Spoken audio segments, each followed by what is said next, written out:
धर्मदास जी को बताया था कबीर परमेश्वर जी ने कि धर्मदास जी कह रहे थे कि हम कोई जीव हिंसा नहीं करते क्योंकि हम मांस नहीं खाते। और कबीर परमेश्वर जी एक मुसलमान की वेशभूषा में, जिंदा महात्मा की वेशभूषा में विराजमान थे। तो धर्मदास जी ने टोंट कसया था कि हम हिंदू हैं, हम मुसलमानों की तरह जीव हिंसा नहीं करते, मांस नहीं खाते, जीवों को मारते नहीं। तो परमेश्वर ने कहा था वो तो अच्छी बात है कि आप जैसे गाय बैल बकरे जो टेंडर नहीं मारते, लेकिन और भी पाप बहुत होते हैं आपसे। पृथ्वी ऊपर पग जो धारे, करोड़ जीव एक दिन में मारे। जो पृथ्वी पर आप कामवश जा रहे हो तो 1 करोड़ जीवों को डेली मार कर विश्राम लेते हो, अपने पेट के लिए, रोजगार के लिए जो उधर जाते हो।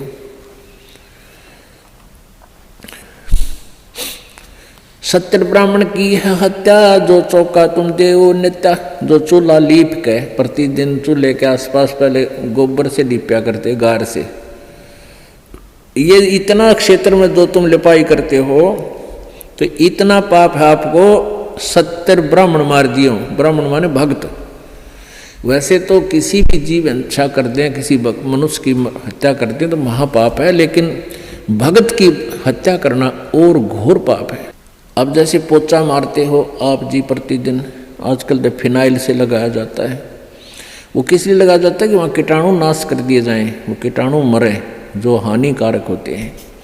तो वो जब तक आप सतगुरु कबीर परमेश्वर जी की सत साधना पूरे संत से लेकर नहीं करते, नकली संतों से नहीं, जिनके पास ये सच्चा नाम हो जो दास देता है, तो तब तक आपके दोनों ही पुण्य और पाप भिन्न भिन्न लिखे जाएंगे और वही आपको भोगने पड़ेंगे। फिर सारे के सारे पुण्य भी मिलेंगे। जैसे हाली का उदाहरण दिया कि उसने जो एक अलाई में इतने जीव मार दिए कि 1000 कसाईयों जितना पाप हो गया। फिर उसके द्वारा बीजी गई खेती से कुछ ऐसे दाने नीचे गिरे, ऑटोमेटिकली वो जीवों ने खाए, वो पुण्य हो गया। तो वो पुण्य और वो पाप अलग अलग लिख दिए, पुण्य थोड़े और पाप गणे। तो ऐसे ही आप पोचा लगाते हो या अपने काम वश जाते हो तो सभी आपके पैरों के नीचे प्राणी मरते हैं। और ऐसे जीव हैं जो हमें दिखाई भी नहीं देते, हवा में हैं, वह भी मारे जाते हैं। आप मोटरसाइकिल पर जा रहे हो, आप देखोगे आपका कपड़ा भी मैला हो जाता है और हवा में उड़ रहे अदृश्य जीवों के द्वारा उनकी मृत्यु आपके छाती पर, मुंह पर सब लग लग कर मर रही है। पंखा चलाते हैं, पंखे में भी जीव मर रहे हैं। अग्नि जलाते हैं, अग्नि में भी जीव मरते हैं। आटा गूंथते, आटा उसमें भी, सब्जी बनाते हैं उसमें भी। तो ये उन भक्तियों से ये समस्या हल नहीं हो सकती। परमेश्वर कबीर जी की भक्ति से आपके ऊपर क्या होगा कि ये जो पाप तो हैं लेकिन उनको करना उद्देश्य नहीं, तो वो पाप आपका नहीं लगेंगे, उनको लगेंगे जो इस दास के द्वारा बताई गई साधना नहीं कर रहे। उनको तो पूरे लगेंगे, उनके बैंक अकाउंट में लिखा ही जाएगा वो। और इससे नहीं लगेंगे। कहते इच्छा कर मारा नहीं, बिन इच्छा मर जा, कह कबीरदास का पाप नहीं लगा। इच्छा कर कैसे मारे? जैसे शिकार खेलते हैं या वैसे कोई भेंट देते हैं, कोई की तो बकरे चढ़ावे हैं, कि तो बोक चढ़ावे हैं, कि तो झोटे काट कर डाले जाते हैं मंदिरों में। या ये मुसलमान भाई ईद बकरीद मनाते समय जीव हिंसा करते हैं, ये तो है नोवेंगली जान के करते हैं, ये तो पाप लगेगा। इच्छा कर मारे नहीं, अरबन इच्छा मर जाए। ये आप चल रहे हो अपने काम के उद्देश्य के लिए, आपका मारना इच्छा नहीं है, लेकिन वो अपने आप मर रहे हैं तो मरने दे। लेकिन सावधानी अवश्य बरते। जैसे सामने आप जा रहे हो और चींटियों की लाइन है या इन मकोड़ों की, चिट्टों की जो लाइन है और वो बहुत बिखरे हुए हैं, तो उससे बचने की चेष्टा करें। और बचने की चेष्टा नहीं बच पा रहे हैं तो फिर भी थोड़ा बहुत बचाव करके उनके ऊपर से निकल जा। फिर भी कोई मरता है तो आपको दोष नहीं। तो परमात्मा की भक्ति से क्या होगा कि आप जी के जो प्रतिदिन आपसे जो अनजाने में पाप हो रहे हैं वो इन जाप करने से भगवान की जो भक्ति आपको दी है परमात्मा की, और प्रतिदिन जो आप नित्य वाणी बोलते हो, पढ़ते हो, सुनते हो, इनसे आपके प्रतिदिन वो पाप अनजाने में किए हुए साफ होते रहेंगे। जैसे आप कपड़ा पहनते हो, कपड़ा प्रतिदिन मैला होता है, उसको साबुन और जल से धो लेते हो तो स्वच्छ हो जाता है।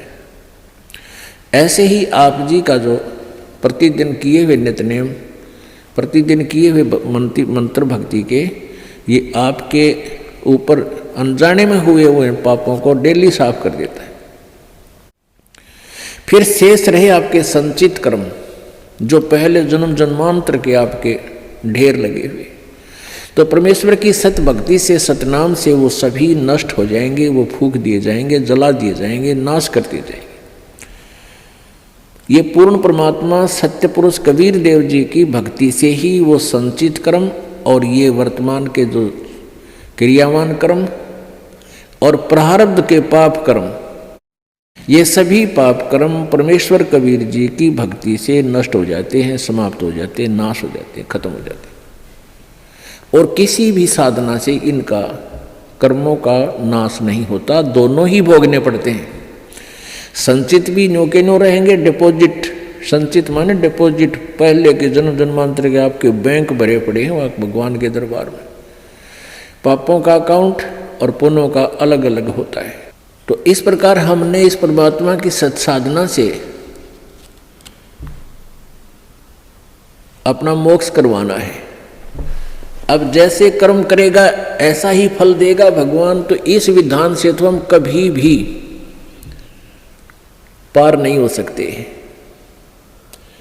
और जो ये विधान इन अन्य अज्ञानी संतों ने बना रखा है कि जो भी तेरे भाग्य में है वो तो भोगना ही पड़ेगा, इस विधान से भी हम पार नहीं हो सकते। एक इन्होंने विधान बताया है, जैसे देवी भागवत में आप जी ने पढ़ा था कि बृहस्पति जी जो देवताओं के गुरु हैं और इन्होंने ब्रह्मा जी से ज्ञान प्राप्त है, तो वो कह रहे हैं कि जैसा भी जिसका पुण्य है, पाप है, वो भोगने से अक्षीण होगा। दुख आपके ऊपर आ रहे हैं तो आपके पाप कम हो रहे हैं, आपके पाप नाश हो रहे हैं दुख भोग के, और पुण्य आपको मिल रहे हैं तो आपको सुख प्राप्त है तो आपके पुण्य नाश हो रहे हैं उन सुखों को भोग के। ये प्रोसीजर है इन तत्व ज्ञानहीन ऋषि महर्षियों और प्राणियों का। अगर इस विधान से हम चलें तो कभी सुख नहीं हो सकता और कभी मोक्ष नहीं हो सकता। सुख भी भोगे खत्म होंगे और पाप भी भोगने से समाप्त होंगे तो कभी नहीं हो सकते, क्योंकि हम एक दिन में करोड़ों पाप करके विश्राम लेते हैं और पुण्य होता ही नहीं, क्योंकि वो साधना शास्त्र विरुद्ध होने से, उस शास्त्र विरुद्ध साधना जो वर्तमान में चल रही है, पहले तो चलो शास्त्र अनुकूल साधना करते थे, ओम नाम का जाप था और यह गमन किया करते थे, और भी फिर भी वो अनकम्प्लीट थी, फिर भी उनका कुछ आंशिक लाभ अवश्य था। अब तो हम आगे जय गणेश देवा माता थारी पार्वती पिता महादेवा ये आप बना के गाने लाएंगे। आप ही अपने हिसाब से ओम नमः शिवाय ये मंत्र बना लिए, ये कहीं मंत्र नहीं है किसी भी शास्त्र में। तो इस तरह की जो साधना करने से पुण्य भक्ति तो लाभ होता ही नहीं। वैसे कोई दान पुण्य हम करते हैं, चींटियों को दाने डाल दिए, इन पक्षियों को दाने डाल दिए, किधर भंडारे कर दिए, वो पुण्य आपको अलग से लिख दिए जाएंगे, आपके वो भी मिलेंगे, लेकिन मोक्ष नहीं हो पाएगा, क्योंकि वो शास्त्र विरुद्ध साधना होने से मोक्षदायक नहीं है। ना कोई सिद्धि हो, ना गति हो, ना ही कोई सुख हो। गीता जी अध्याय नंबर 16 के श्लोक नंबर 23 में कहा कि शास्त्र विधि को त्याग कर जो मनमाना आचरण करते हैं, जो मनमानी अपनी पूजाएं करते हैं अपने हिसाब से, उनको ना तो सुख होता है, ना उनकी गति होती है, ना उनकी कोई सिद्धि प्राप्त होती है, यूजलेस। तो हम जो अब वर्तमान में जो साधनाएं चल रही हैं, प्रत्येक समाज में वो शास्त्र विधि को त्याग कर मनमानी पूजाएं। तो वर्तमान में जो साधनाएं आप जी करें उससे तो कोई लाभ होना ही नहीं, क्यों ना तो आपके पाप क्षीण हो और ना आपको भविष्य का कोई लाभ हो, और वो पाप नहीं करे, और वो पाप आप डेली पता नहीं कितने इकट्ठे कर रहे हो, तो वो आपके डिपॉजिट कर्मों में लिखे जा रहे हैं, संचित कर्मों में। और परमात्मा की साधना, पूर्ण परमेश्वर की साधना से क्या होगा? जब ही सतनाम हृदय धरो भयो पाप को नासे, मानो चिंगारी अग्नि की बाई पड़े पुराने घासे। जब ही सतनाम हृदय धरो, जब आप सच्चे मन से सतनाम का जाप करना प्रारंभ कर देते हो, आपके संचित कर्मों में ऐसे आग लग जाती है जैसे 1000 टन सूखा घास फूस पड़ा हो और उसमें एक चिंगारी माचिस की तिल्ली लगा दी जाए, वो पूरे घास को जलाकर ढेर कर देती है, यानी सारे घास का नाश कर देती है। फिर चले तेज हवा इधर उधर तय और वो साफ स्थान साफ हो जाता है। तो पुण्यात्माओं, जब आपके पाप क्षीण हो जाएंगे, फिर आपके अंदर एक प्रेम जागेगा। आपको छोटी सी चर्चा माल की शुरू होते ही आंखों में आंसू आऊंगी, दिल भरा होगा आपका। तो फिर वो उस पाप के जलने के बाद ऐसी स्थिति होगी, जैसे सूरज के आगे बदरा ऐसे कर्म छयारे, प्रेम की पवन करे चित मंजन झलके तेज नयारे। कि आपके ऊपर पाप कर्मों का ऐसे साया जमा हुआ है जैसे सूर्य के सामने बादल आ जाते हैं, बादल, और सूर्य विद्यमान होते हुए भी हम उसको नहीं देख पाते, अंधेरा छा जाता है। और कहते हैं फिर तेज हवा चलती है, परमात्मा कबीर जी बता रहे हैं, तेज हवा चलती है तो बादलों को तित्र बित्र कर देती है, और फिर सूर्य का प्रकाश आपके सामने बहुत ज्यों का त्यों होता है। यानी परमात्मा को निराकार बताने वालों ने इसलिए परमात्मा को निराकार बता दिया कि उनके पास वो साधन नहीं था, उनकी भक्ति वो नहीं थी जो आत्मा और परमात्मा के बीच में कर्मरूपी बादलों को दूर कर दे, हटा दे। जैसे सूरज के आगे बदरा ऐसे कर्म छयारे, प्रेम की पवन करे चित मंजन झलके तेज नयारे। तो परमेश्वर की सत भक्ति से आपके पाप कर्म जल जाएंगे और पाप कम हो जाएंगे, तब रुचि बढ़ेगी प्रभु में। आपकी आत्मा जो है ना, परमात्मा की चर्चा चलते ही गदगद हो जाएगी, आंखों में आंसू आने लग जाएंगे। तो वह प्रेम की पवन चल पड़ी, प्रेम की पवन करे चित मंजन, फिर जल के तेज नयारे। तो इस प्रकार हमारे ये पाप जो संचित वो समाप्त हो जाएंगे, और जो प्रारब्ध कर्मों में हमें कोई भयंकर हानि होनी है वो भी सत साधना से हमारी कम होगी, समाप्त हो जाएंगे, बिल्कुल नहीं होगी। और छोटी मोटी हो भीगी तो वो हमारी भक्ति की कमजोरी से ही होगी, यानी भक्ति कम कर पाएंगे, या विश्वास कम होगा, या कोई मर्यादा भंग हो जाएगी। तो उसके लिए सावधानी बहुत जरूरी है। जैसे माता गर्भ को राखे यतन बना, और ठेस लगे तो छन होवे तेरी ऐसे भक्ति जा। तो इस प्रकार हमने अपनी भक्ति को सुचारू करना है। कबीर धूम धाम में दिन गया और सोचत होगी सांझ, एक घड़ी हरि ना भजा भई जननी जन गई बांझ। अब क्या बताते हैं परमात्मा? अब पहले तो बताया कि 3 घंटे तो कम से कम भक्ति आपने करनी चाहिए, 3 घंटे में तो आपका काम बने जाएगा। अब यहाँ कह दे कि एक घड़ी भी 24 मिनट, एक घड़ी में 24 मिनट हो, कहते हैं 24 मिनट भी अगर तू भक्ति, सत नाम की, सच्चे नाम का जाप नहीं कर रहा, नाम लेकर भी तू अपना जीवन सोचने बर्बाद कर रहा है अपने आत्माओं। क्योंकि जब एक घड़ी शुरू हो गया तो अंदर के हमारे जो पाप खत्म होने लगेंगे और फिर रुचि इतनी बढ़ जाएगी, फिर घड़ी को नहीं याद रहे, फिर तो दिन रात सपने में भी मालिक याद आने लग जाती। यहाँ घड़ी इसलिए कहा है परमात्मा ने कि एक बार ये शुरू तो करें, एक घड़ी तो करें, 24 मिनट तो लाओ मालिक में, फिर देखना रुचि कितनी बढ़ जाए। जैसे कोई बीमार होता है और शुरुआत कर वो भोजन नहीं खा पाता, रोटी कड़वी लगती है, सेब संतरे किशमिश सब कड़वे लगते हैं, और फिर उसको ने वो कड़वी दवाई ही दी जाती है, जैसे कुनीन दी जाती है, वो ना चाहते फांके मारना शुरू कर देता है। तो जब वो दवाई शुरू करता है तो पहले दूसरे दिन एक आध ग्रास रोटी का वो खाने लग जाए, रुचि बन जाती है, और कुछ दिनों के बाद फिर वह रुचि इतनी बढ़ जाती है सूखी रोटी पा जाओ वो भी खा जाएगा, वो भी खा लेगा। तो ऐसे ही एक घड़ी के लिए यहाँ इसलिए संकेत दिया है कि एक बार शुरू तक करे, फिर ये कर्मों का पाप नरमा जाएगा, कम होगा और परमात्मा की भूख बढ़ती चली जाएगी।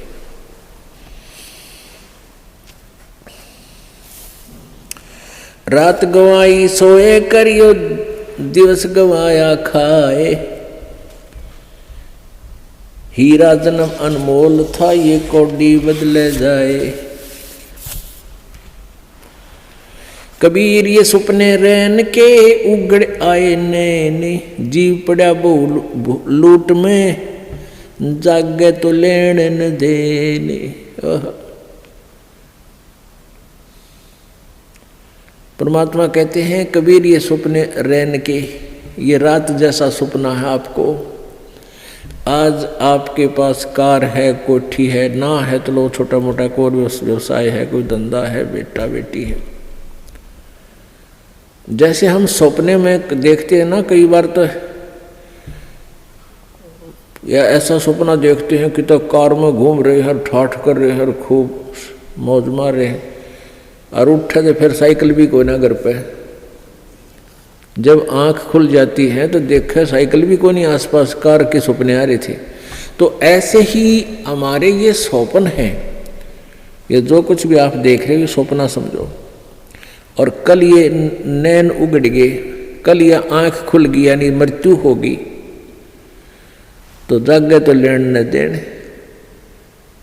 अब वहां धर्मराज के दरबार में विचार आवे इसको जाकर के, अरे बेटा था, बेटी थी, कहाँ थी, तेरे की कुछ भी ना था, उन्हें धक्के खा रहा था, मतलब सपना था वो। तो ऐसा सपना सा बनेगा आपके साथ ही, जो आज जिसके ऊपर इस सपने में अपना जीवन बर्बाद करे, और सपने में ही आप भक्ति करोगे तो आपको लाभ होगा। इसमें ही आपको ज्ञान हो कि इससे बचाव करें, इस तो सपने में ही सुख होगा आपको। अब जैसे सभी ऋषि संत कहते हैं कि कर्म का भोग तो भोगना ही पड़ेगा, संस्कार में जो प्रारब्ध में कर्म है भोगना ही पड़ेगा, फिर फायदा क्या हुआ। फिर इस भक्ति का यूज क्या है। जैसे आप सपने में दुखी हो रहे हो, आपके पीछे कोई पागल कुत्ता भाग रहा है और आप खूब स्पीड खींच रहे हो, दुखी हो रहे हो, तो कोई आके उस कुत्ते के लठ मारे, रोक कर उसने लठाड़ा आ जाए, उसने एक तरफ भगा दे, तो सपने में सुख होया, उसने चैन सांस लिया सुख का, को हो बच गया भाई। तो ये सपना हर ये कर्म रूपी कुत्ते आपका पीछे पड़ रहे हैं, और पूर्व संत की भक्ति से इन कुत्तियों का लठ लग गए, इन पागलों के, और ये अपनी दिशा बदल दें और आपको राहत मिले। तो ये सपने में भी सुख इस परमात्मा के अभी होगा, तब बात बने। अब आँख खुले बस दापे न रहा, कुछ भी ना था वो, जैसे ही टेंशन हो रही है, काम अड़ गया फला, जिस जो कोई टेंशन है, किसी काम में रुकावट आ रही, परमात्मा सपने में ठीक करे जब चैन हो। और ये कहने पर आप तो भोगना ही पड़ेगा, सपने में दुख तो दुख रहेगा, तो वो थ्योरी ठीक है नहीं है, उनकी मन गणत है, उनको अध्यात्म ज्ञान नहीं है।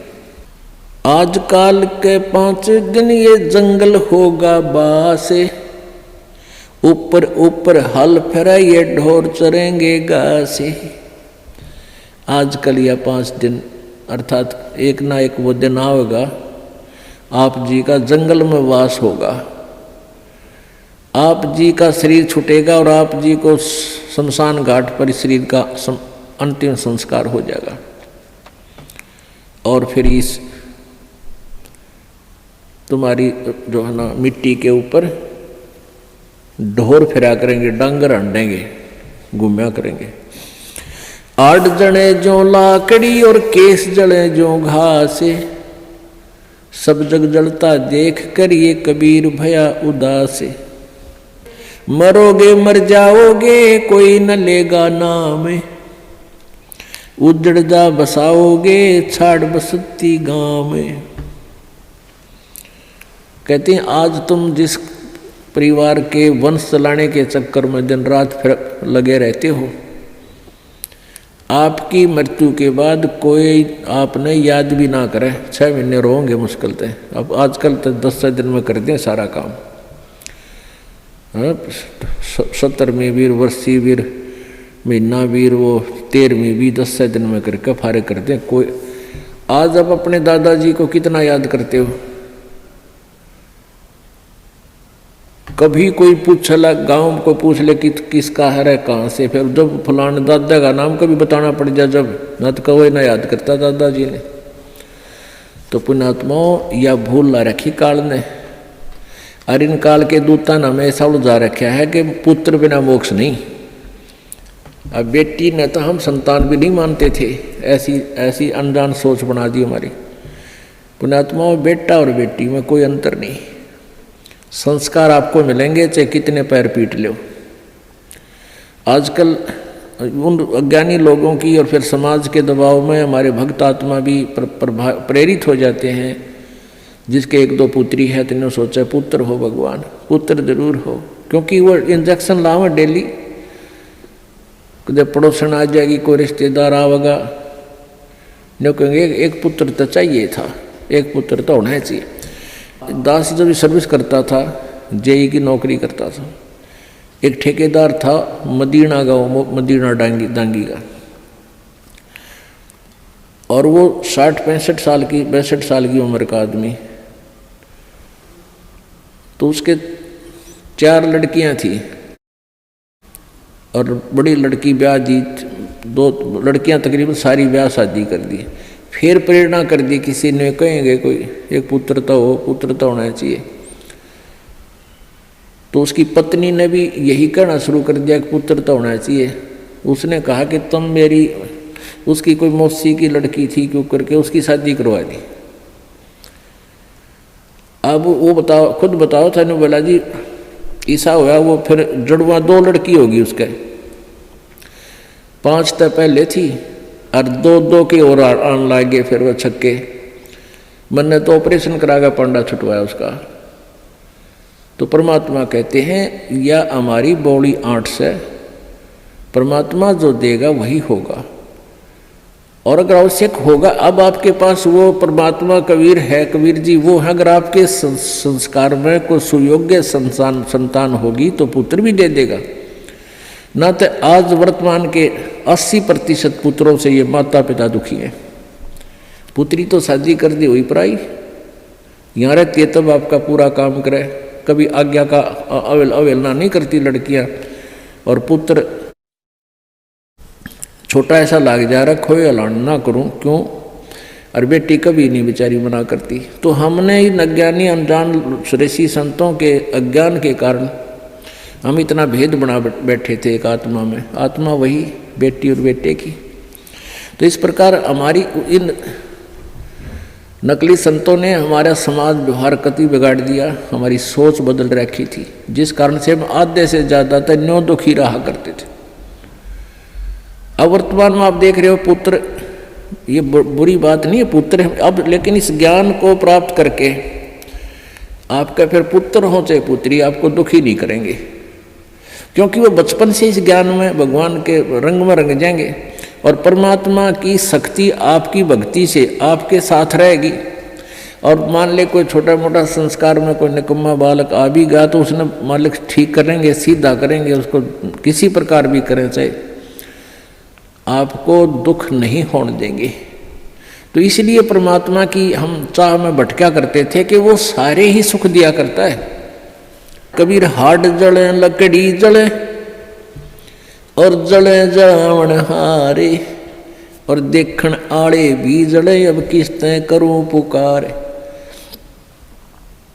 अब परमात्मा कबीर जी कहते हैं कि जो किसी की मृत्यु होगी वो तो जले, और जो उसको जलाने जाएंगे एक दिन वह भी जलेंगे, और जो देख रहे हैं खड़े होकर के फलाना मर गया देखो उसकी चिता जले है, और वह भी जलेंगे एक दिन, उनको भी वहीं जाना है। पर ये वो बुद्धि इतनी काम ना करती, इतना दबाव है हमारे ऊपर, प्रेशर है, नशा है, हमने डर ना लगता कि हम भी वहीं जाना है, हमने भी एक दिन वहीं जाना है। वो दिन याद कौन रखते हम, और वो अब याद रहेगा।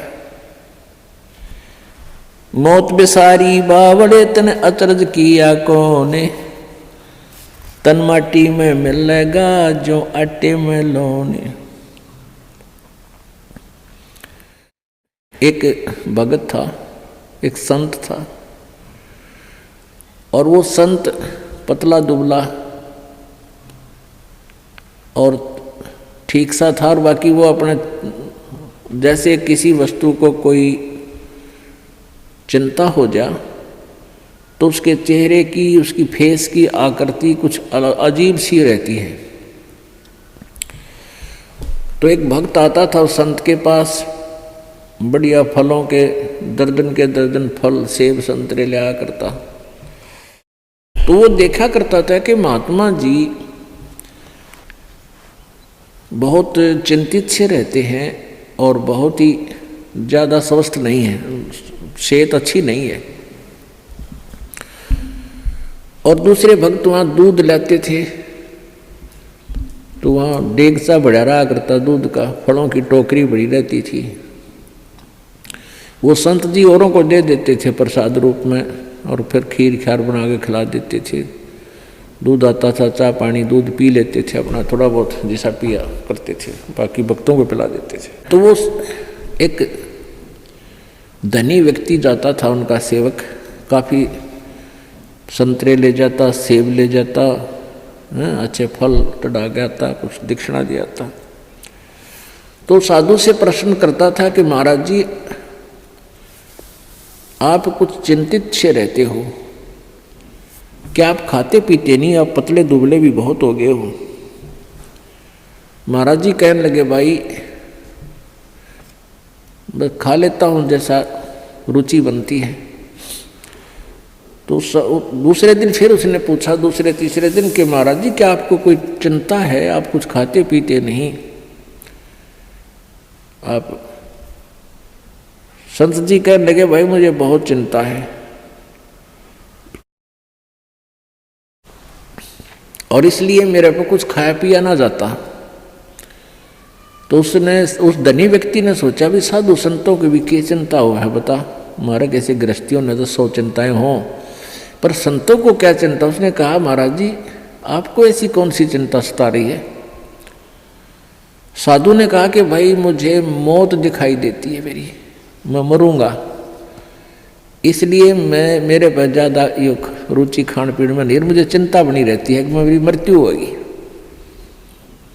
तो संत कहने लगे जी कब होगी आपकी मृत्यु। अब उस भक्त ने सोचा कि अभी निकट भविष्य में ही शरीर छोड़ते होंगे 2-4 दिन में। उस समय उस संत की 40-45 साल की आयु थी। उन्होंने बताया कि भाई अभी मेरी 40 वर्ष बाद मृत्यु होगी, 40 वर्ष के बाद, और आज मेरी 45 वर्ष की आयु हो चुकी है।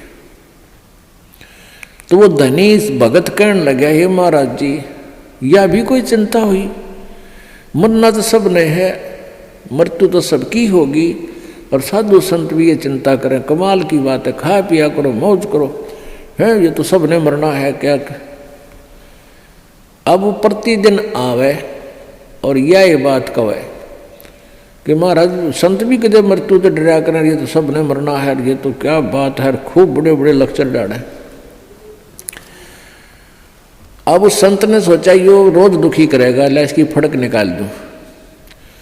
उसका मित्र था राजा, संत का, और संत ने उस राजा से, मित्र नहीं उसका सेवक था, राजा से कहा कि संत ने कि वो जो धनी व्यक्ति है एक सेठ, उसको फांसी की सूली की सज़ा सुना दे, फांसी की, लेकिन तोड़ना नहीं है, उसके लिए कोई समय निर्धारित कर दे, महीने 20 दिन का, और उसके लिए कोठड़ी में बंद करके उसने सारा सामान रख उसके पास, दूध भी फल भी खूब ठाठ रखा, अच्छे बढ़िया घी दूध चूरमे खिला उसने।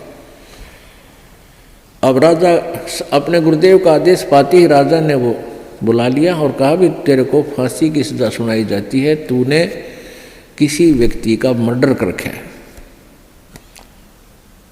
अब वो धनी सेठ के सोच रहा है बड़ी बुंडी बनिया, तो मन किसी मृत्यु का कोई हत्या करी नहीं, देख फांसी की सजा होगी, दिन रख दिया 20-25 दिन, महीना 1.5 महीना जो भी। अब वह दिन तारीख दर दी 25 तारीख 24 10 30 तारीख, वो 30 तारीख रख दी महीने की, या 14 6 8 जैसे भी कोई रख दी। तो हम अपने उदाहरण के लिए उसको 8 रख दी, जो 1 महीने बाद थी, और एक कोठड़ी में बंद कर दिया, उसके आगे फल और दूध के पूरे पात्र भरे रहे, लोटे के लोटे। जब उस फांसी के दिन में 10 दिन पहले, 20 दिन जब उसने हो लिया उसको कैद में, ये पक्का हो गया तेरी फांसी होगी। संत जी गए वहाँ, उनके कैद की कोठड़ी के अंदर से उसके पास से घूम निकले, आगे को उसने देखा, श्रीयामा गए, गुरु जी गए, आवाज़ लगाई महाराज जी सुनियो महाराज जी। महाराज जी वापस आए, वन्य देखे थे को होगा तड़े बोल लेगा, मैंने देखते ही कौन से में है वो भगत, कहा न देखा महाराज जी ने, भाई कौन है तू? अगजी में वो फलाना सेठ से। और सेठ को भी ये पता था, उस धनी को भी ये पता था कि राजा इनकी पूरी मानता है गुरु जी की, और गुरु जी तक पहुंचा संदेशा जब बात पड़े। तो उसने बता दी मैं वो सेठ हूँ फलाना राम, मैं विशंबर दास हूँ। बोला अच्छा, अरे तू बहुत कमज़ोर हो गया बेटा, क्या बात है? बिल्कुल कमज़ोर हो गया, ये फल रखे हैं दूध रखा है, तो बहुत वीक हो गया रहा, खाता पीता कोई ना? ना महाराज जी कुछ नहीं खाया जाता, एक टूक भी नीचे नहीं जाता, बस धक्के तो गेरू है का दी रोटी अंदर जाती है शरीर में। क्या बात होगी? अब मेरे को फांसी की सजा सुना रखी है, कति झूठा केस है मेरे पर, गुरु जी मेरे पर दया करो, मेरी पीछा छुटवाओ। ने बोला रे खा पी मृत्यु तो सब क्यों नहीं बेटा, खा देख दूध के गिलास भरे धीरे फल रहे, खा बेटा ठाट से, मृत्यु सब क्यों? अरे नहीं महाराज जी कति मर गया मत है, कुछ नहीं खाया जाता। जब उसने उस राजा बुलाया, भाई छोड़ दिया भगत ने, ये तो निर्दोष है। तब उस संत ने बताया कि भाई लाला जी जिस प्रकार तने 8 दिखे थी ना, उन्होंने कहा मैंने तो 8 दिखाई दिए से, कुछ नहीं खाया जाता। तो बेटा तने जिस प्रकार ये 8 दिखे है ना, क्योंकि आपको पता लग गया निश्चित होगी 8 में तू फांसी टूटेगा, डर बिना कहाँ। तो इसी प्रकार मुझे मेरी 40 वर्ष बाद वह 8 मन दिखाई दे आज, इसलिए मेरा इस संसार में रुचि रही नहीं। जिस प्रकार आपकी ना घर में रुचि, ना क्या की रुचि, ना तू खास खाने में रुचि तेरी, एक ना कोई रुचि नहीं थी, बस मरता हुआ खाऊं था और 8 के गुण गाऊं था, उस 8 पर ध्यान लगाऊं था।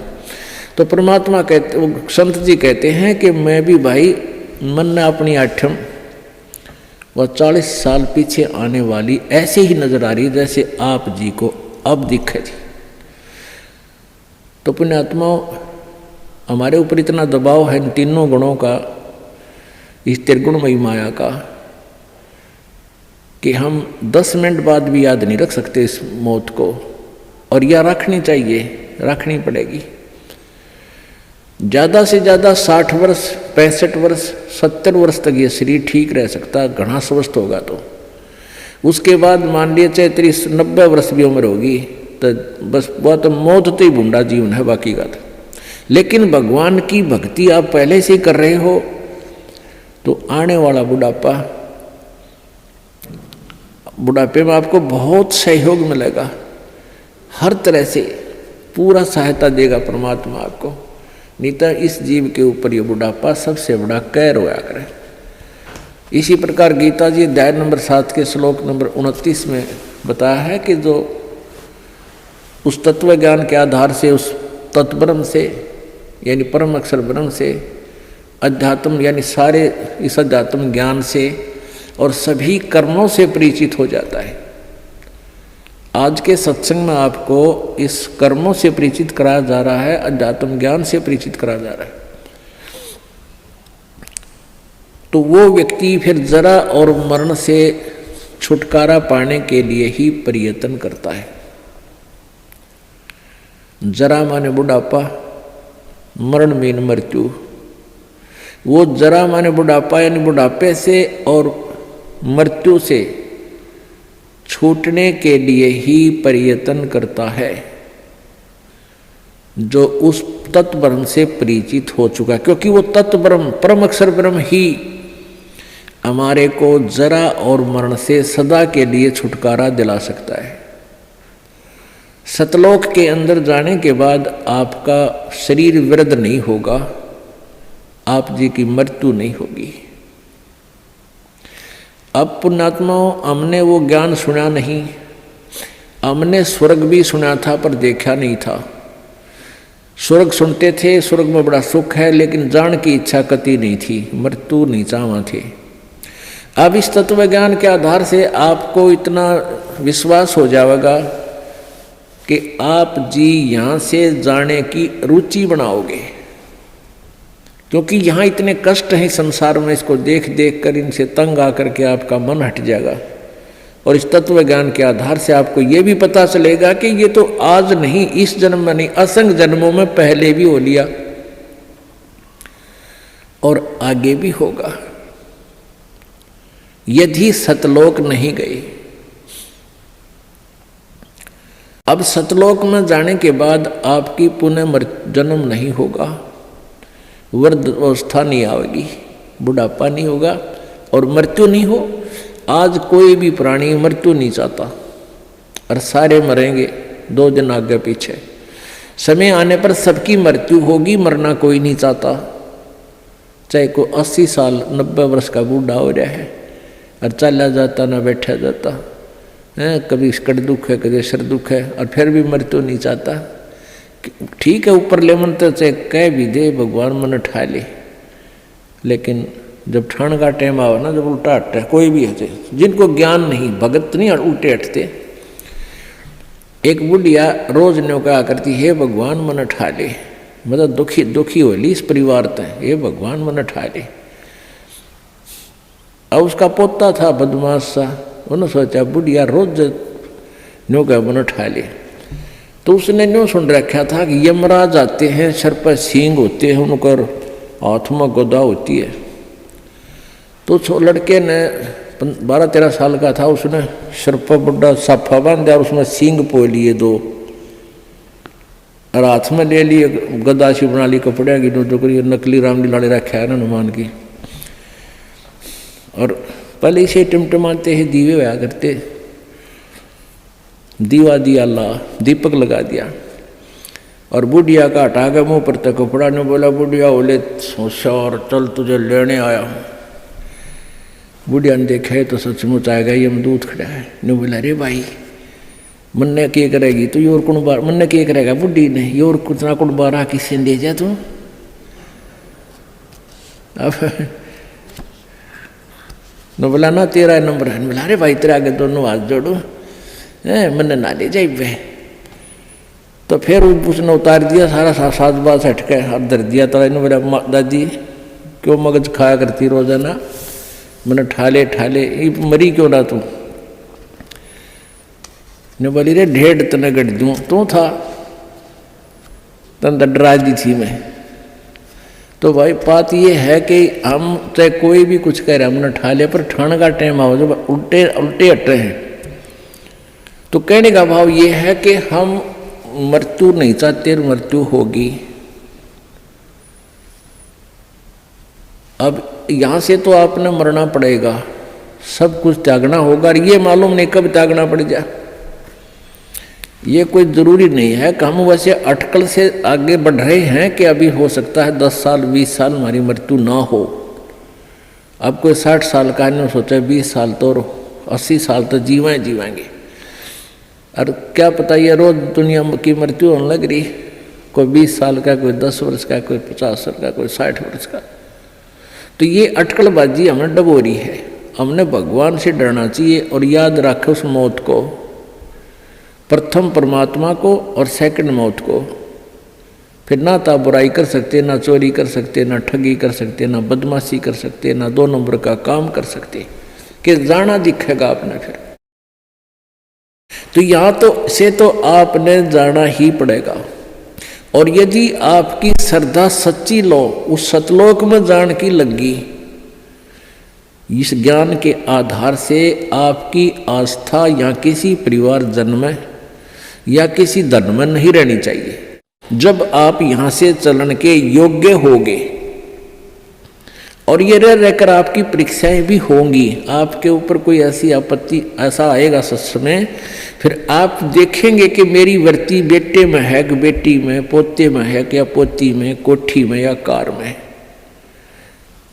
आप जी ने अपने उस जाल को स्वयं काटने की चेष्टा करनी है कि तो जुल्म हो गया, मेरा तो बीच में आस्था है। और यहाँ आशा रही तो वापस जन्म होगा, जहाँ आशा ता बासा होई और मन कर्म वचन सुमरियो सोई। आपकी यहाँ किसी भी चीज में आशा रहेगी, आस्था रहेगी, तो वापस आप जी को आना पड़ेगा। इसी यहीं पर मन माने यहाँ फिर बैल बनकर आ जा, और यहाँ आशा नहीं रही तो फिर हमने आशा कब ना रहेगी, ये ज्ञान आधार बनाओगे, भक्ति घनी करोगे, दान धर्म खूब करोगे, उस भक्ति की शक्ति से भी आपके कुछ बंधन ऑटोमेटिकली कट जाएंगे। इतना दबाव बनेगा उसका, आपके मन में वो आना नहीं देगा, और परमात्मा कोई ऐसी व्यवस्था आपकी बना देगा। और जो भक्ति नहीं करते तो फिर हमने यहाँ से तो जाना ही जाना है, भक्ति कर रहे हैं जो, उनके मन में ये आ जाना चाहिए कि फिर जन्म होगा तो फिर यह दुर्गति शुरू। मनुष्य जन्म भी हो गया तो मनुष्य जीवन में क्या सुख पाया अपने। आज हम 60 साल के हो गए, हमें पता है क्या मिला इस जीवन में और क्या हमारा था और क्या पराया था। तो इस ज्ञान के आधार से निर्णय हो जाएगा कि अगर फिर जन्म हो गया फिर वो प्रोसीजर, बेटा ना हुए तो दुखी हो गए तो महा दुखी, क्योंकि फिर उनके पालन में पोषण में कोई बेका देगी मृत्यु हो जाए काल, तो फिर रोज जाना करे काम, तो रो रो कर टक्कर मारेंगे, वह दुर्गति न्यारी। तो इन सब बातों को ध्यान रख के तो सच्ची श्रद्धा बना ले कि तो मरना पड़ेगा, पर इसी जगह चला फिर मरना ना पड़े, यहां से तो जाना पड़ेगा। तो इसलिए ये तो अपना है ही नहीं, चाहे बेटा है चाहे बेटी है, उनमें मोह है या ना है। तो अपने परिवार में आप जी ने ऐसे रहना पड़ेगा जैसे एक गाड़ी, रेलगाड़ी का कंपार्टमेंट होता है और उसमें आप सफर कर रहे हो, जिसका जहां स्टेशन आ जाएगा ऑटोमेटिकली उतर जाएगा। किसी का 2 घंटे का है, किसी का 10 घंटे का सफर है, किसी का 24 घंटे का है वो। तो ऐसे ही आप जी इसको ऐसा समझ कर रहोगे जैसे रेस्टोरेंट होते हैं, होटल में जाकर डट गए, तो वहाँ सारी सुविधाएं होते हुए भी आपको पता है कि मेरी नहीं है, उनका प्रयोग भी करना है। उनमें मेज कुर्सी पलंग टीवी वहाँ पर है, उनका पंखा कूलर एसी फ्रिज उनका प्रयोग भी करना है, लेकिन अंडरस्टूड होता है कि मेरी को ना, ये तो धनी की है। तो ऐसे ही ये सारा रेस्टोरेंट, ये होटल, ये काल का है, और हमने किराए पर अपनी पूंजी जमा करा का यहाँ, तो ये कुछ समय का रहने का यहाँ पर मिला हुआ है, और ये व्यवस्था बता दी, इस खेती में बना रखा, ये मजदूरी कर, ये ऐसे खा ले, ये यहाँ छोड़ रखा है। लेकिन ये अपनी नहीं, हम यहाँ होटल में कुछ दिनों के लिए सटे करे हुए। यदि ऐसी आस्था आपकी बन जाएगी तो फिर कोई पल्ला नहीं पकड़ेगा आपका, कोई बाधा नहीं बनेगी। अन्यथा जो भक्ति नहीं करते हैं उनकी कैसी वृत्ति होती है। अब जैसे कोई पिछले जन्म में भी कोई भक्त भक्ति करता था और वो पार ना होया, आप जी हो, परमात्मा चाहते हैं कि तुम सभी पार हो जाओ, बहुत अच्छी बात है, क्योंकि पार होने के लिए तो ये सारा खेल हो रहा है आपको पार करने के लिए। अब विद्यालय में बच्चे फेल भी होते हैं और पास भी अधिकतर ही होते हैं, और कुछ एक फेल भी हो जाते हैं, तो वो फेल हुए हुए गणे दुखी होया करें। तो ऐसे ही एक व्यक्ति किसी जन्म में कोई प्राणी कोई आत्मा परमात्मा से विमुख हो गया, भक्ति ना करी छोड़ गया, तो उनको फिर लेता है भगवान शरण में। एक किसान के घर जन्म हो गया उस पुण्यात्मा का। अब कहते हैं जो जन मेरी शरण में एक बार आ गया, परमात्मा कहते हैं हमारी शरण में एक बार कोई प्राणी आ गया तो फिर उसको जब तक वो पार नहीं हो लेगा उसके पीछा हम छोड़ना को नहीं। जो जन हमारी शरण है ताका हूं मैं दास, और गेल गेल ला गया फिर जब लग धरती आकाश। तो उसी विधान से परमात्मा उस किसान के पास गए और किसान से कहा कि भाई, किसान पहले बैठे, राम रमी हुई, क्योंकि पिछले संस्कारी जो भक्त होते हैं वो कहीं भी जन्म ले लो उनमें वो भाव श्रद्धा बनी रहती है। आओ महाराज जी बैठो जी, बड़ी आसन दे दिया, आप नीचे बैठ गया भगत की तरह। तो महाराज जी तो महाराज जी होते हैं, हमने भक्ति का ज्ञान सुनाते, परमात्मा की चर्चा शुरू कर दी। तो कहने उदाट कर वो किसान कहने लगा, कहाँ जी भक्ति तो मैं करता हूँ, क्या भक्ति के तो मंदिर में जाता हूँ, शिव जी की पूजा करता हूँ। फिर सारी बात बताई, भाई यह भक्ति ठीक नहीं, भक्ति की विधि ये है जो आपके शास्त्रों में लिखी हुई है, कैसी करो। अच्छा जी ठीक सत है, भक्ति भी कराएंगे भाई, फिर उपदेश ले ले। अगना जी इब्बा नहीं, ये तो बच्चे छोटे छोटे हैं, ये थोड़े से ठीक हो जाए अपना काम संभालन जोगे, फिर महाराज जी तेरे आप पक्का चेला बन जाऊंगा। लाख समझाने पर भी नहीं माना, यही कहता रहा।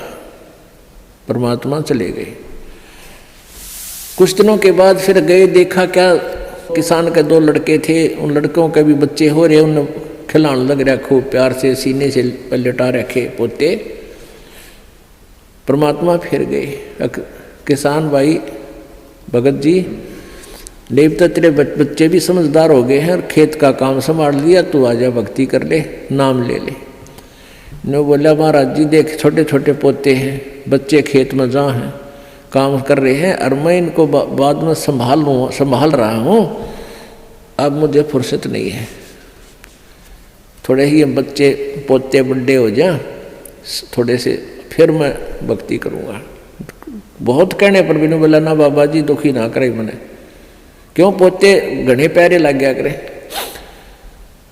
यह काल का एक भयंकर जाल आगे और बढ़ा देता है उसके ऊपर।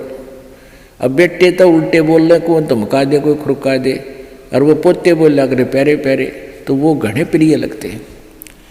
न बोले बाबा जी तू तो सब ऐसा ही, तेरे तो कोई लाग नहीं, कोई संतान नहीं, तेने क्या पता संसार के उसका है, कह दिया भक्ति कर ले, भक्ति नहीं होया करे, पोते बड़े हो लेंगे फिर बात करूँगा तेरे से, फिर जरूर नाम ले लूँगा, पक्की बात हो रही। नो टाल टूल दिया। अब 4 साल के बाद फिर आए परमात्मा संत जी रूप में। तो घर आके पूछा कि भाई तुम्हारा वो कहाँ गए तुम्हारे पिताजी दादाजी। वो पता चला कि वो तो मर गए, 4 साल हो गए, मृत्यु होगी। मालिक को तो पता था, क्या था कि खेत में उन्हें का बैल बन गया, आके बैल बन गया, बैल की जूनी प्राप्त की, और खेतों में उसका बेटा उसको हल में जोत रहा। अब परमेश्वर वहां पहुंचे, वो लड़का भी जाने था, महात्मा कई बार आया करते, रोक दिया, कहा महाराज जी कैसे आना हुआ कि भाई डट जा तेरे बाबू, तो 2 बात बतलाऊंगा। उस बैल के कान में निकट सी जाकर कहने लगा, रे भगत अब तो आजा मेरी शरण में, तेरा शरीर छुटवा दूं बैल का, और नाम दे तेरे को मनुष्य जीवन दे दूंगा, और तू चाल देख ये दुखी हो रहा, तेरा लठ लग गया, तेरा बेटा लठ मारे हैं, और तेरी के दुर्गति हो रही, तो क्या कह है वो बैल। न्यू कहा बाबा जी तू बोल रहा मत, अब मैं यहाँ से मर जाऊंगा, दूसरा बैल आ गया, वो थोड़ा काम करेगा, मेरे बेटा ने टोटा हो जाएगा, वो तेरा गजब हुई हो। परमात्मा बोले अच्छा भाई कोई बात ना, ले धन बना तो बेटा गए। अब कुछ दिन के बाद वो बैल भी मर गया, मृत्यु के बाद वो सांप बन गया। अब सांप को एक याद होता है उसने कहीं धन गाड़ रखा, पहले जमीन में दबाया करते चोरों के डर से, धन जेवर दाब दिए, पैसे चांदी के हुआ करते सिक्के वो लको दिए, छुपा दिए। तो सर्प बनकर वो वहीं घूम रहा है। अब वो पुत्र वधुओं ने देख लिया, शोर मचाया, सांप सांप, उन बेटा ने मारा लठ उसका, वो मोरी में गए निकल गया, पर एक दो लाठी अच्छी लगी उसके, कंडे में हो गया बीच तक।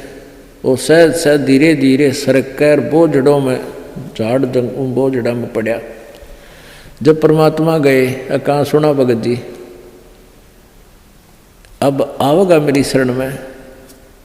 ने बोला जी जान बचा दो मेरी और अपनी शरण में ले लो। मैंने देख लिया कोई नहीं किसी का। परमात्मा बोले सांकड़ी तोड़वा का आया तू मेरी शरण में, आया था पर ये हड्डी तोड़वा के, पसड़ी तोड़वा के, जब आई तरह समझ में कोई नहीं किसी का। और हम रोज रोन लाग रहे कोई किसी का, कोई ना अपनी भक्ति करो। कहते हैं एक लेवा एक देवा दूतम, कोई किसी का पिता नहीं पुतम, ऋण संबंध जुड़ा एक ठाठा, अंश में सब 12 बाटा। तो परमात्मा इतने दयालु हैं, फिर उसको शरण में लिया, दोबारा मानव जन्म दिया। आगे देखो सूत में होगा कि ना, फिर वह बीमारी शुरू कर ले मन माने। तो ऐसे दयालु है परमात्मा, पुण्यात्माओं। ये मनुष्य जीवन बार बार नहीं मिलता और ये ज्ञान नहीं मिलता। आपके ना जाने कौन से जन्म के पुण्य, बिना गिनती के असंख्य पुण्य आपके साथ हैं। और विशेष कृपा परमेश्वर कबीर जी के आपके ऊपर है, जो आप यहाँ पहुँच रहे हैं और ये ज्ञान आप तक पहुँच रहा है। उन पुण्यात्माओं के न्यारे कर्म है इस दुनिया में। और परमात्मा कहते हैं समझा है तो सर दर पाओ, बहुर नहीं रे ऐसा दाव। बोल सतगुरुदेव। परम पिता परमात्मा पूर्ण ब्रह्म, सारी सृष्टि के रचनहार, कुल मालिक कबीर देव, कबीर साहेब, कबीर परमेश्वर जी की असीम कृपा से ये सत्य संदेश हम सभी तक पहुंचा। असंख्य जन्म हो गए हमने इस काल के जाल में, इस भ्रमित ज्ञान के आधार से साधना करते हुए और जन्मते और मरते हुए। हमने इस अज्ञान आधार से ये मान लिया था कि जन्म और मृत्यु ये अटल विधान है और ये सदा बना रहेगा। इन तत्वज्ञान, इन ऋषियों, महर्षियों, गुरुओं, मंडलेश्वरों ने यही बता रखा था कि जन्म और मृत्यु सदा बनी रहेगी। जन्म मृत्यु सदा के लिए समाप्त नहीं हो सकते। पुण्यात्माओं, परमेश्वर ने स्वयं आकर के हमें बताया कि जो साधनाएं आप करते हो वो पूर्ण मोक्षदायक नहीं है। प्रत्येक युग में परमेश्वर आते हैं और अपने यथार्थ ज्ञान को स्वयं ही बताते हैं। अपने पाने की विधि यानी आप जी को सतलोक पहुंचाने की यथार्थ विधि वो स्वयं ही आकर बताते हैं। परंतु हम अज्ञान के आधार से इतने भ्रमित हो चुके होते हैं कि हम परमात्मा की वाणी को स्वीकार नहीं करते। जो समस्या आज हमारे सामने उपस्थित है, यही समस्या परमेश्वर जी के सामने 600 वर्ष पूर्व उपस्थित थी। लेकिन आज जो समस्या है वो हल होगी, वह हो रही है। उस समय उसके हल होने का कोई विकल्प नहीं था। जब परमेश्वर 600 वर्ष पूर्व बनारस में, काशी शहर में एक शिशु रूप धारण करके प्रकट हुए थे, एक लहर तारा नामक तालाब में विकसित कमल के फूल पर वो परमात्मा सशरीर आए थे। और जब वो 5 वर्ष के हो गए थे प्रभु, उसी समय से ये ज्ञान, यथार्थ ज्ञान प्रचार करने लग गए थे। और बड़े बड़े धुरंधर विद्वान माने जाने वाले ऋषि महर्षियों को परमात्मा के प्रश्न का कोई उत्तर नहीं था, जिस कारण से वो अज्ञानी ऋषि महर्षि परमात्मा कबीर देव जी को ये कहकर के अवॉइड कर देते थे कि ये तो अनपढ़ है, अशिक्षित है, अक्षर ज्ञान नहीं है, निरक्षर है, निरक्षर है ये। और ये वेदों और किताबों, गीता जी और पुराणों के विषय में गलत स्टेटमेंट दे रहा है। और जो ऋषि महर्षि थे, मंडलेश्वर ब्राह्मण, हिंदू धर्म के मार्गदर्शक, वो सभी शिक्षित थे, यानी संस्कृत भाषा को जानते थे। और सभी सद्ग्रंथ संस्कृत भाषा के अंदर ही लिपिबद्ध थे, जिस कारण से प्रत्येक व्यक्ति को ये विश्वास हो गया कि कबीर जी शिक्षित नहीं हैं, और ये भले ही कुछ शक्ति युक्त हैं, क्योंकि परमेश्वर के आशीर्वाद से बहुत से दुख दूर हो रहे थे। तो जितने भी वो शिष्य थे परमात्मा के, 64 लाख शिष्य हुए थे, वो परमात्मा द्वारा दिए गए आध्यात्मिक सुख के कारण, भौतिक सुख के कारण ही वो शिष्य बने थे। और जिस कारण से वे टिक नहीं पाए और परमात्मा के ज्ञान को जो वो बोला करते थे, एक पुण्य आत्मा ने लिपिबद्ध कर लिया था। वो पुण्यात्मा हैं धर्मदास जी, जो पहले ऐसे ही उलट ज्ञान से रंगे हुए थे और परमात्मा का बहुत विरोध कर रहे थे। तो उस समय तो इन अज्ञानी ऋषि महर्षियों की दाल गल गई थी, ये कह करके परमात्मा कबीर जी जो हैं ये अनपढ़ हैं, अशिक्षित हैं, ये संस्कृत भाषा नहीं जानते हैं, ये ऊट पटांग बातें बक रहे हैं। जिस कारण से परमेश्वर के उस ज्ञान को महत्व नहीं दिया गया, जो आज आप जी के समक्ष शिक्षित समाज के सामने अब ये दास रूबरू कर रहा है।